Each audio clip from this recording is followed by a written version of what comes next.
Ayan, no? At sana meron tayong napulot na mensahe po sa mga awiting nyo. Tunay ang lahat ay may mga problema at ang katugunan po sa lahat ng problema ay ang ating pong Panginoon.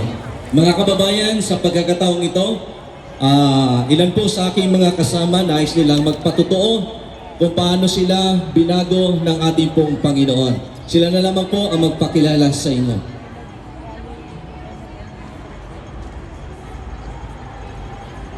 Praise God. Isang mapagpalang hapon sa ating lahat, mga kababayan ko. Ako OFW. Ako po isang nanay at ang tubong Iloilo. Gusto kong isang biyaya ng Panginoon na ako'y narito upang magpatotoo kung paano ako binago ng Panginoon. Dati nung hindi ko pa natanggap ang Panginoon, ang buhay ko ay sa murang edad ako'y natuto uminom, natutong pumunta sa diskuhan kasi akala ko yung kasiyahan ay doon ko matatagpuan. At dahil sa malayo sa mga magulang ko, ako'y nag-boarding house, kaya malaya talaga ako na gumala kung saan gusto ko. Pero nung may nag-share sa akin ng salita ng Diyos na may nagpakilala sa akin kung paano ang Diyos, kung paano si Jesus magbago sa buhay ng isang tao, tinanggap ko si Jesus sa aking buhay at ako'y masaya na hanggang ngayon ay naglilingkod sa Panginoon. At isa pa doon ay gusto kong ipasalamat nung natanggap ko si Jesus, nagkaroon ako noon ng sakit na nervous breakdown. Akala ko nung nagkasakit ako, takot akong matulog, takot talaga ako na pagdating ng gabi ako'y natatakot kasi sabi ko pag ako'y natulog hindi na ako magigising. At dumating sa isip ko, sabi ko pag ako'y namatay, hindi ko alam kung saan ako papasok, kung saan ako pupunta. Yung katiyakan, yung kaligtasan ay hindi ko talaga tiyak. Takot na takot ako mamamatay noon. At nung natanggap ko si Jesus, binigyan niya ako yung fears na yun, yung takot na yun, ay pinalitan ng kagalakan. Pag natanggap natin si Jesus at nagkaroon tayo ng kaligtasan, matitiyak natin kung saan talaga tayo pupunta. Kaya maraming salamat at sa mga nakapakinig, tanggapin niyo si Jesus sa inyong puso.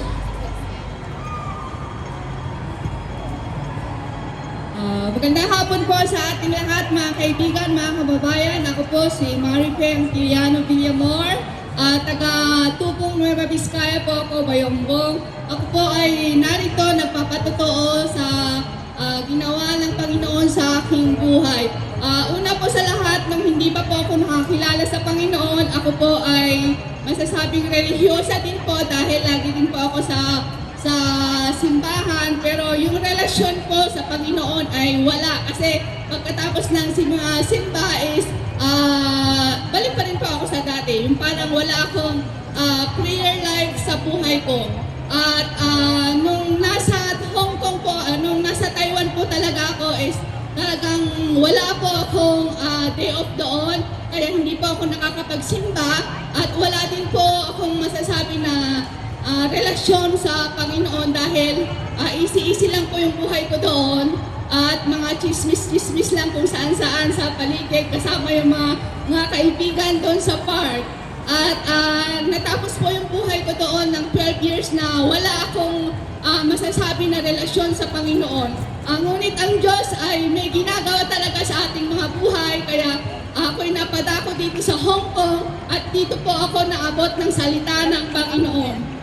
Isa sa mga kaibigan ko nung high school ang nagdala sa akin sa gawain ito at sa biyaya ng Panginoon, ako po ay talagang mahiyain dati pero sa biyaya ng Panginoon, ako po ay nakakatayo sa harap ninyo, nagpapatotoo na may ginagawa po ang Diyos sa aking buhay. At salamat po dahil mula nung tinanggap ko ang Panginoon sa aking buhay, ay may malaki pong pagbabago sa aking buhay.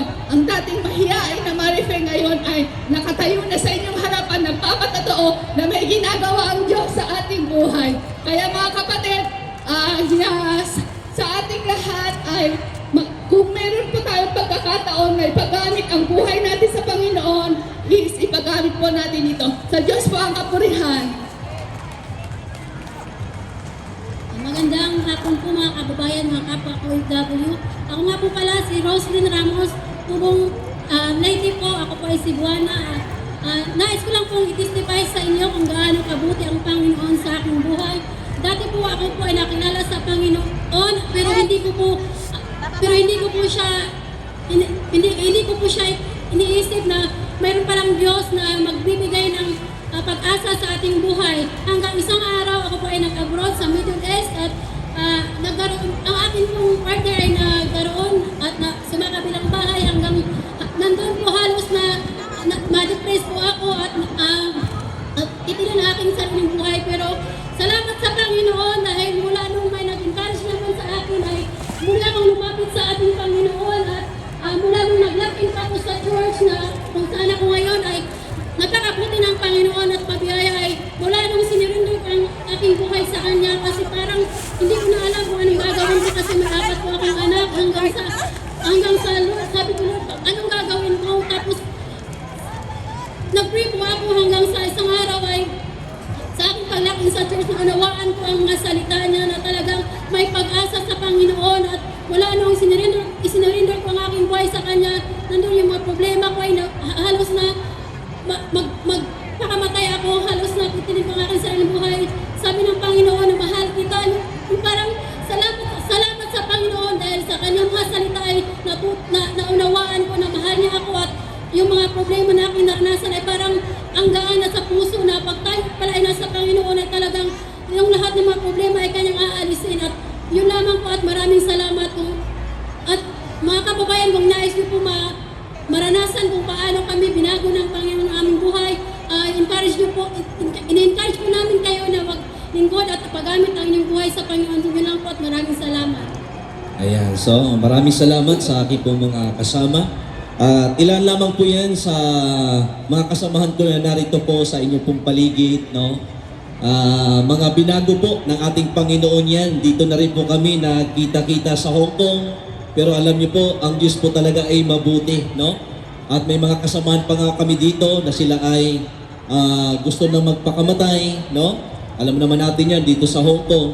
Pero salamat sa Diyos, talagang buhay siya at makapangyarihan. So narito sila, mga kasama ko, ilan po sa kanila. Yan po ay tunay na binago po ang kanilang buhay.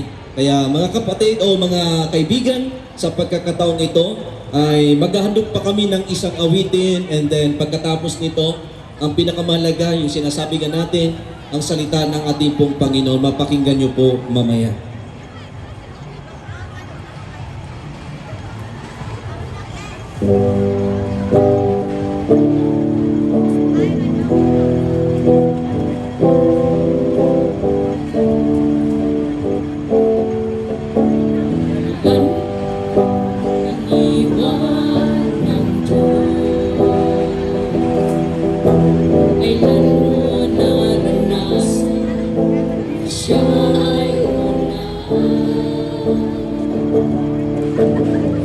Sakit ang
Ayan, okay. So, di tayo pababayaan ng ating pong Panginoon. Ang sabi po ng awitin. Mga kaibigan, mga minamahal kong OFW, kapwa OFW, sa lugar na ito, narito po muli kami, narito ako, para dalhin po ang mabuting balita mula sa ating pong Panginoon.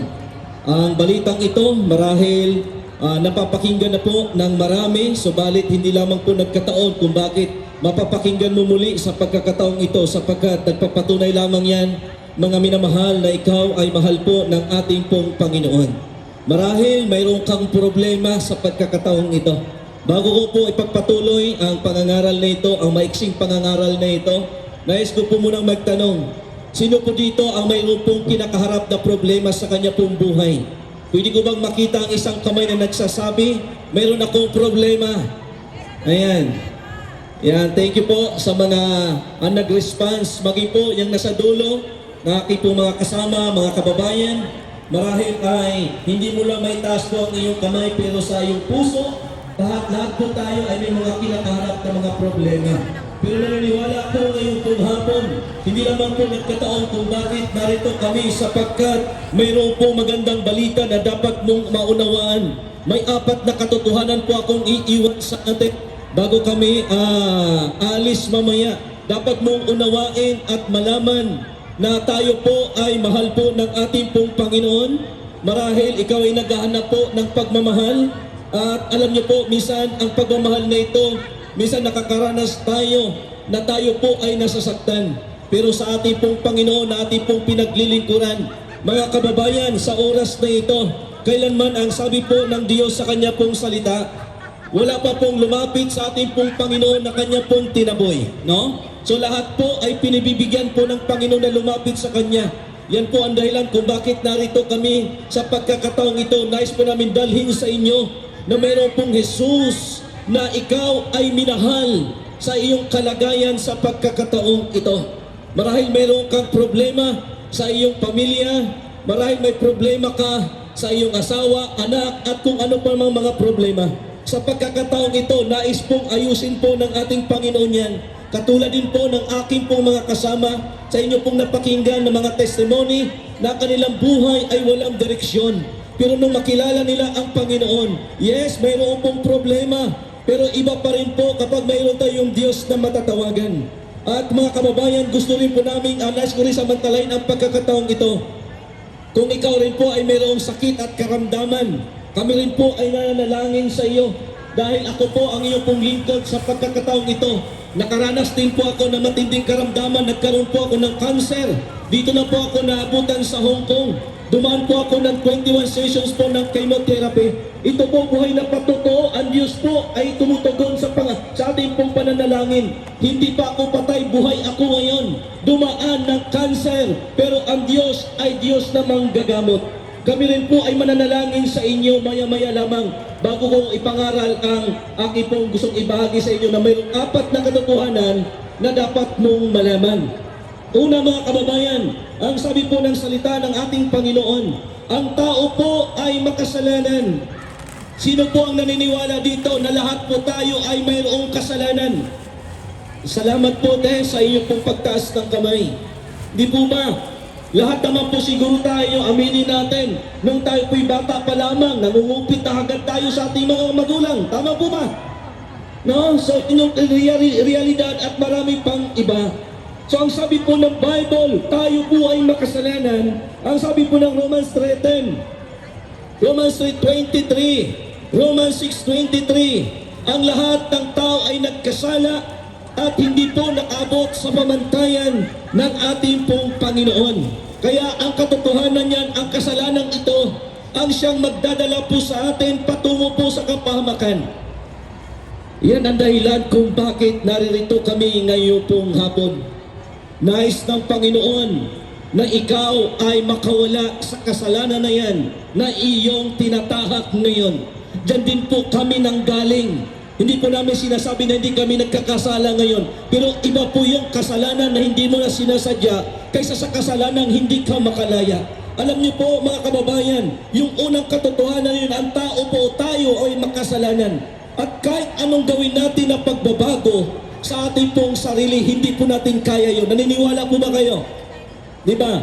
So ngayon, January pa lang ngayon, di ba? Bagong taon pa rin kung tutuusin. Marami sa atin, mayroon po mga New Year's resolution, di ba? Sabi nila, pagdating ng taong ito, unang araw, hindi ko na gagawin.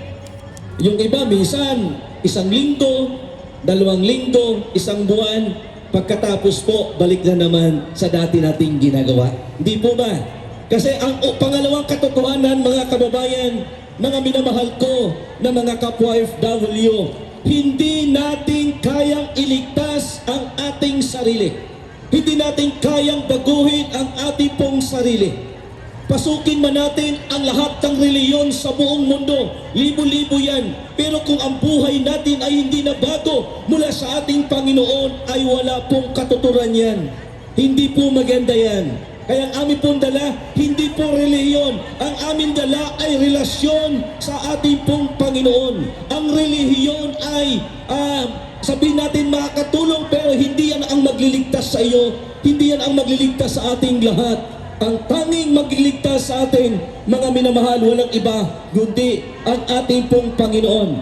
Na sabi nga po sa Acts o Gawa, Chapter 4 verse 12, ang sabi doon, at sa kanino mang iba ay walang kaligtasan, sapagkat walang ibang pangalan sa silong ng langit na ibinigay sa mga tao na sukat nating ikaligtas. Maliwanag po na ang sabi po ng Bible, pangatlong katotohanan, mga kababayan, kung ang tao po ay makasalanan, hindi natin kayang iligtas ang ating pong sarili. Pwede po bang magtanong, sino po ang kayang magligtas ng ating sarili at ng ating kaluluwa? Pwede ko bang marinig ang inyong sagot? Sino po ang magliligtas sa atin? Sino po? Si Jesus. Salamat po sa kasagutang yan. Amen? So maging po doon sa aking bandang unahan, ang tanging Jesus, ang pangalan po, ang siyang tagapagligtas, ang sabi po ng Bible, sapagkat ang sabi po ng salita ng Diyos, John 3:16, gayon na lamang ang pag-ibig ng Diyos sa sanlibutan, kaya ibinigay niya ang kanyang kaisa-isang anak na ang sinumang sumampalataya ay hindi na po mapapahamak, kundi magkaroon po ng buhay na walang hanggan.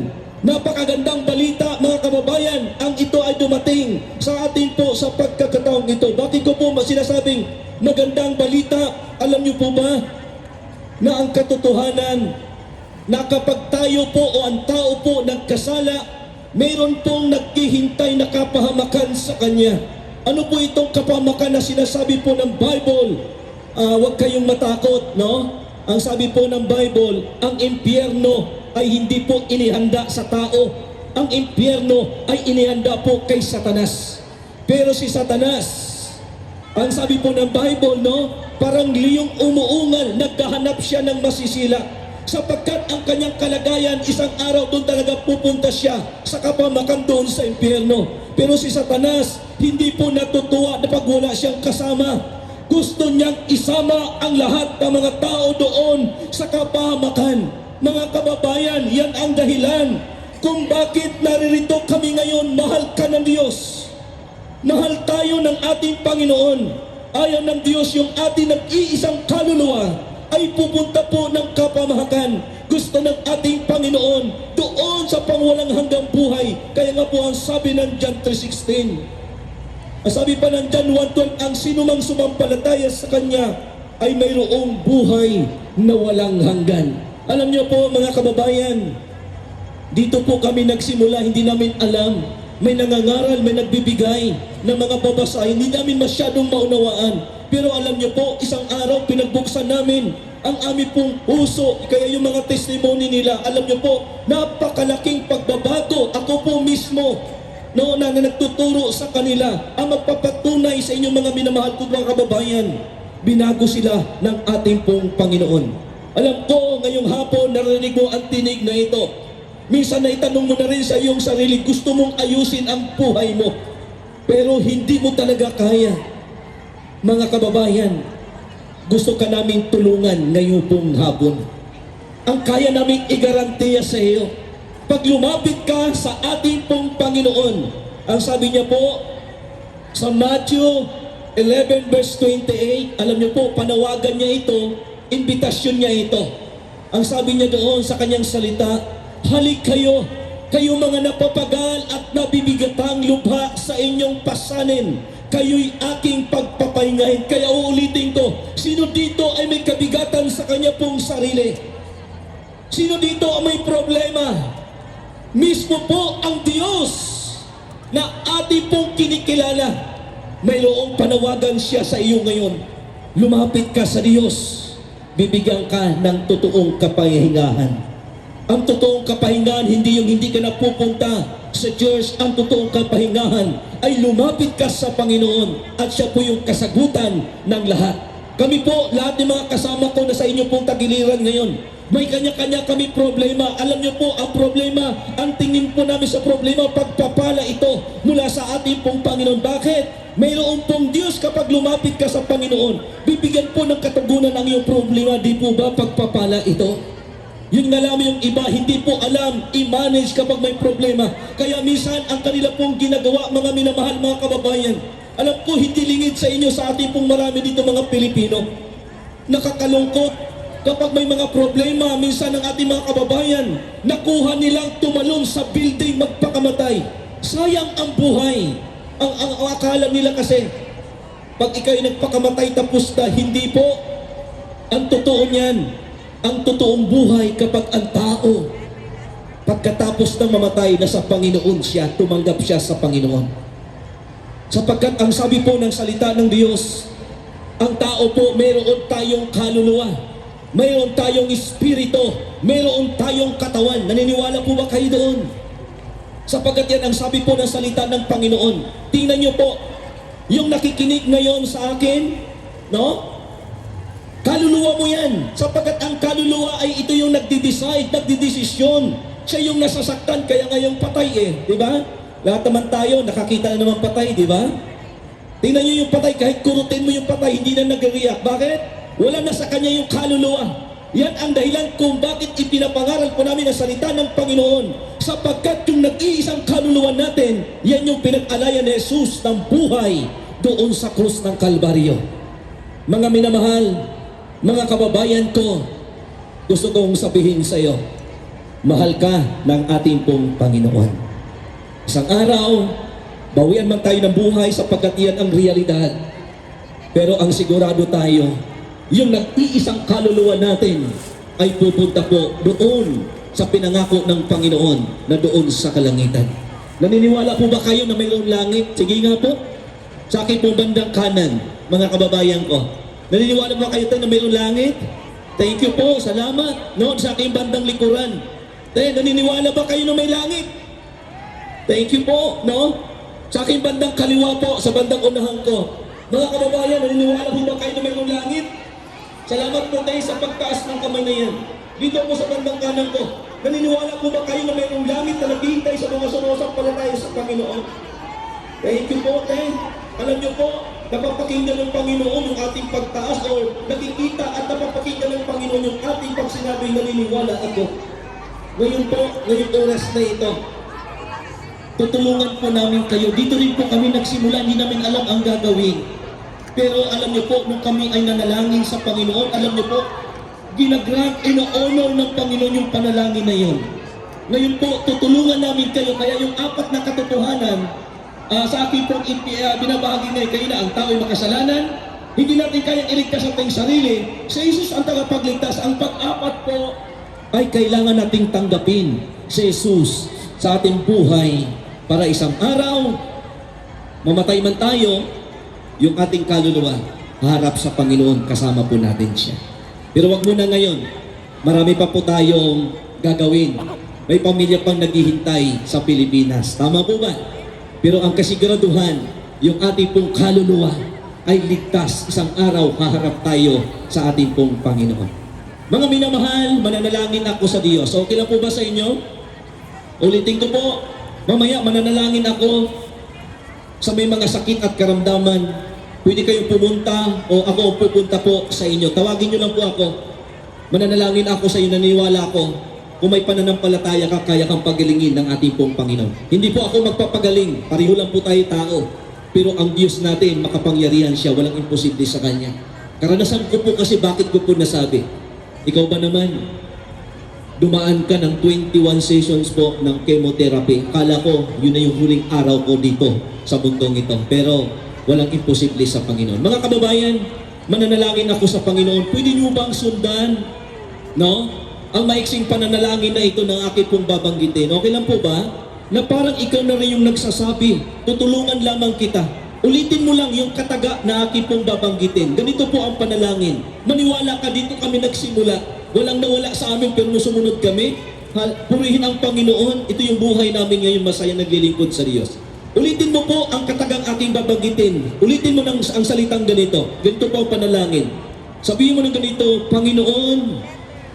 Sige po, huwag kang mahiya. Ulitin niyo po ng ganito, Panginoon, marami pong salamat sa iyong salita na aking napakinggan sa oras na ito. Panginoon, inaamin ko po na ako ay nagkasala mula pagkabata hanggang sa oras na ito. Panginoon, sa oras po ito, tinatanggap kita bilang Panginoon at tagapagligtas ng aking buhay.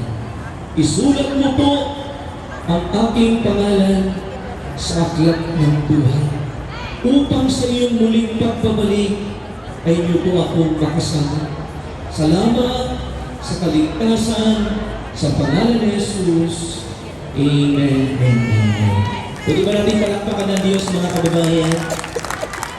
Alam niyo po, kung seryoso kayo na sumunod po sa maiksing panalangin na yun, gusto namin kayong batiin, kabilang tayo sa pangako sa kaharian na inihanda ng Panginoon sa mga sumasampalataya sa Kanya. Sapagkat ang totoo, mga kababayan, hindi po lahat ng tao ay anak ng Diyos. Sino yung anak ng Diyos? Di ba ang panalangin natin kanina, sabi natin, Panginoon, tinatanggap kita. Alam niyo po, doon pa lamang nagsisimula yung pagiging anak ng Diyos. Kaya binabati namin kayo, pagpalain kayo ng ating pong Panginoon sa inyo pong pagsunod sa pagtanggap sa ating pong Panginoon. No? Kaya marami pong salamat, mga kababayan, at tapos na po ang pangangaral sa oras na ito, pero sasamantalahin ko po yung pagkakataon, no? Since narito na rin po kami po ay nagpapaanyaya sa inyo pong lahat, mga kababayan, no? Na mayroon po tayong church sa Causeway Bay, sa may Tinlock Lane lamang po ito, no? Madali lamang po malocate. Kaya mayroon po kami mga kasama dyan na pupunta sa inyo para for prayer purpose only. Nananalangin kami sa church pagkatapos po kapag kami ay nangangaral na katulad ng aming ginagawa, no? Tandaan niyo po, seryoso po kami sa aming ginagawa. Pagkatiwalaan niyo po ako na meron po doon sa remark or prayer purpose only, ilagay niyo po baka may gusto kayong ipanalangin. Meron na pong gumawa niyan, humingi siya ng backup prayer, alam niyo po, napakaganda po ng resulta. Kaya yan lang po ang purpose namin. May panalangin po kayo, maguha po namin ang inyong pong pangalan for prayer purpose only. Huwag kayong mag-alala, mga kababayan, hindi gagamitin po sa bangko yan, no? Hindi naman ganun kadali yung reference na yan. Yan po ay gagamitin natin para maipagprilalo kayo, no? Sa pagkakataong ito, mga kababayan, no? Kaya maraming salamat sa oras na ito at ganoon din po kung kayo po ay makakalabas, no, ng Chinese New Year, no? Alam ko po kapag ikaw ay 3 months ay entitled ka na sa dito sa Hong Kong as a worker. Ang church din po natin sa Causeway Bay ay mayroon po tayong gaganapin na revival.